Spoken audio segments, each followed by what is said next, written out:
እየተካሄደ ያሉ የሉና ተጋድሎችን በተመለከተ ዝርዝር መረጃ ይዘን ቀርበናል። በወሎ አሁንም በተጠናከረ ሁኔታ በአገዛዙ ሰራዊት ላይ የሚደረገው ጥቃት እንደቀጠለ ነው። የአገዛዙ ሰራዊት በምርኮና በራሳቸው ጊዜ እጅ በመስጠት ከፍተኛ ቁጥር ያለው የአብይ አህመድ ሰራዊት ወደ ፋኖ መግባቱ እየተነገረ ነው። በሌላ በኩል የድሮን ጥቃት የተፈጸመም ይገኛል። በወሎና በጎጃም በተፈጸመ የድሮን ጥቃት ሰላማዊ ዜጎች መሞታቸውም እንደዚሁ ተመልክቷል።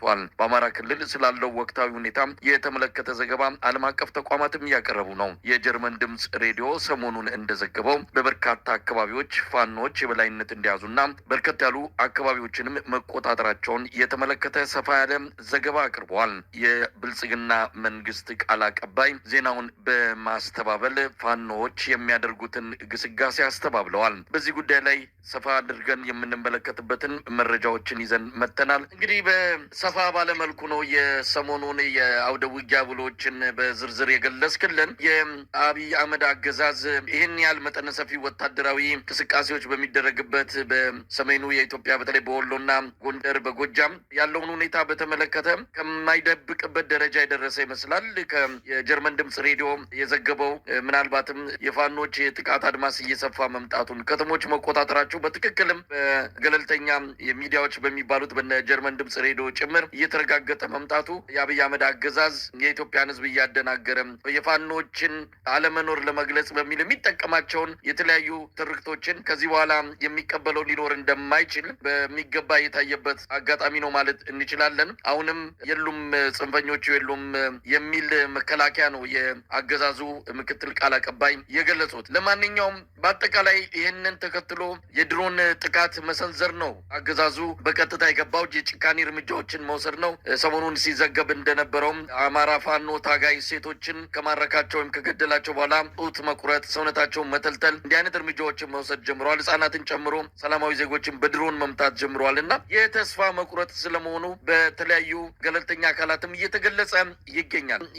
እዚህ ላይ ትልቅ ጥንቃቄ ማድረግም የአብይ አህመድን ከፍተኛ የሆነ ሴራ ማምከን የሚያስፈልገው ይህንን በኦሮሞና በአማራ ማህበረሰቦች መሀል እልቂት ለመፍጠር የህዝቦች ወይም ደግሞ የኢትዮጵያውያን የእርስ በርስ ጦርነት ለማድረግ ከፍተኛ ስራ እየሰራ ነው። የሽመልስ አብዲሳ ትልቁ ተልእኮም ይህንን ማድረግ ነው። ሰሞኑን ተነስቶበታል። ትንሽ እፎይ ብለን ነበረ። አሁን ደግሞ ዳግም ተነስቶበት ይህንኑ ዘር ተኮር ቅስቀሳና የጦርነት ነጋሪት እየጎሰመ ይገኛል። ግን የኦሮሞ ህዝብም በምን ያህል ስቃይ ላይ እንዳለ እየሰማን ነው። በየቀኑ ኦሮሚያ ክልል ውስጥ ሰላማዊ ሰዎች ይገደላሉ። ይህንን የሚናገሩ ሚዲያዎች መኖር አለባቸው። ኦሮሞ ህዝብ ውስጥ ያለው ስቃይ በራሱ ከፍተኛ ነው። የኦሮሞ ህዝብ ይህንን ጦርነት አይደግፈውም። ይኸው በሶሻል ሚዲያ ላይ በማህበራዊ ሚዲያ ላይ ቪዲዮቸውን እየቀረጹ እያለቀሱ ይሄ ጦርነት ይብቃ የሚሉ በሁሉም የጸጥታ መዋቅር ውስጥ ያሉ የኦሮሞ ተወላጆች ናቸው እየተማጸኑ ያሉት። ጥንቃቄ ማድረግ ይገባል። ይሄ የአብይ አህመድና ጋሻ ጃግሬዎቹ ተልእኮ ነው። ከነሱ ውጭ ያለው የኦሮሞ ህዝብ ከሌላው የኢትዮጵያ ህዝብ ጋር ችግሩን እየተጋፈጠ እንዳለ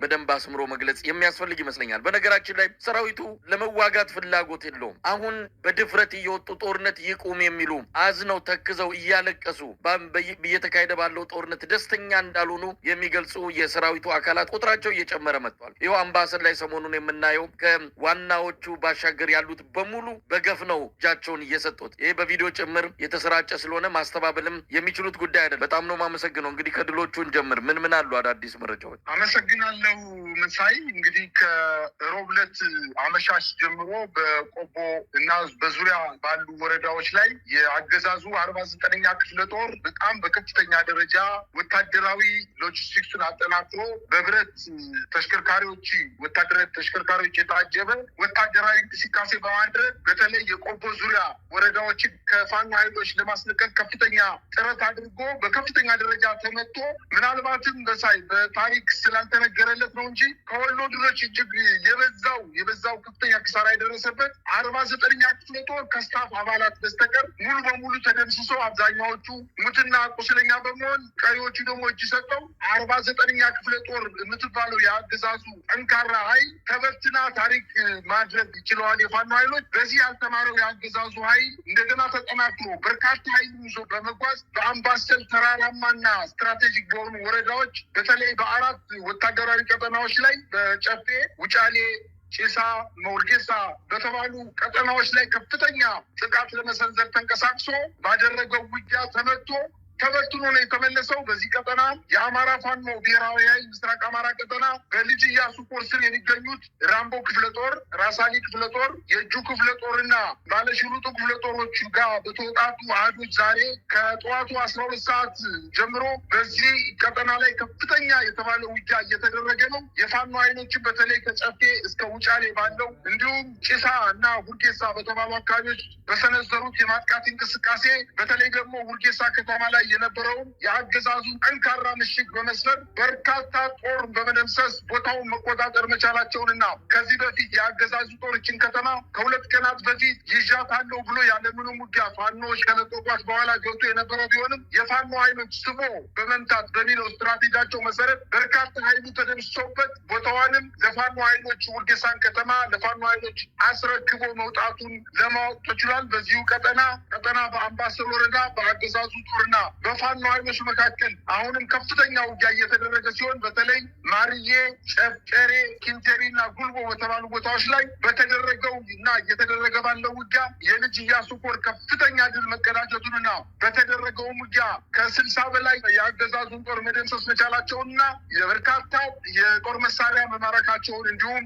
በርካታ ኃይሉ እጅ መስጠቱን ለማወቅ ተችሏል። መሳይ በጣም የሚገርመው ነገር ይሄ በአንድ 49ኛ ክፍለ ጦር ከተመታ በኋላ 11ኛ እዝ 104ኛ ኮር 35ኛ ክፍለ ጦር በአምባሰል አካባቢ እየተደረገ ያለው አጠቃላይ የመንግስት ኃይል በዛ ቀጠና እየፈጸመ ያለውን የድሮን ጥቃት እንዲሁም በሲቪሎች ላይ እየተፈጸመ ያለውን ጥቃት በመቃወም በገፍ እጅ እየሰጠ እንደሚገኝና ይህም በርካታ የማህበራዊ ድረገጾች ተለቆ ለህዝብ እየታየ እንደሆነ ለማወቅ ተችሏል። በአጠቃላይ ግን በዚህ ባለፉት 24 ሰዓታት የድሮን ጥቃት በአካባቢው ላይ እየተፈጸመ እንደሚገኝና በተለይ በራያ ግንባር በ19 ቦታዎች ላይ የድሮን ጥቃት መፈጸሙንና አሁን ደግሞ በዛሬው ዕለት ከባህር ዳር ከተማ አስተዳደር ስር የምትገኘው የሳተላይት ከተማ ተብላ የምትጠቀሰው ዳና ማርያም ላይ ከጠዋቱ 3 ሰዓት ላይ የድሮን ጥቃት በመፈጸም እናትና ልጅን ጨምሮ በርካታ ሲቪሎችን መግደሉና በተደረገው አጠቃላይ በ24 ሰዓት ውስጥ በተደረገው ከ20 በላይ የድሮን ጥቃት በርካታው በሲቪሎች መኖሪያ አካባቢዎች ላይ አርፎ የሲቪሎችን ጉዳት እንዳደረሰና በመሰረተ ልማቶች ላይ፣ በጤና ጣቢያዎች ላይ፣ በሃይማኖት ተቋማት ላይ ድሮን በመጣል በአካባቢው ማህበረሰብ ዘንድ ከፍተኛ ጭንቀት እንደተፈጠረ ነው ማወቅ የተቻለው።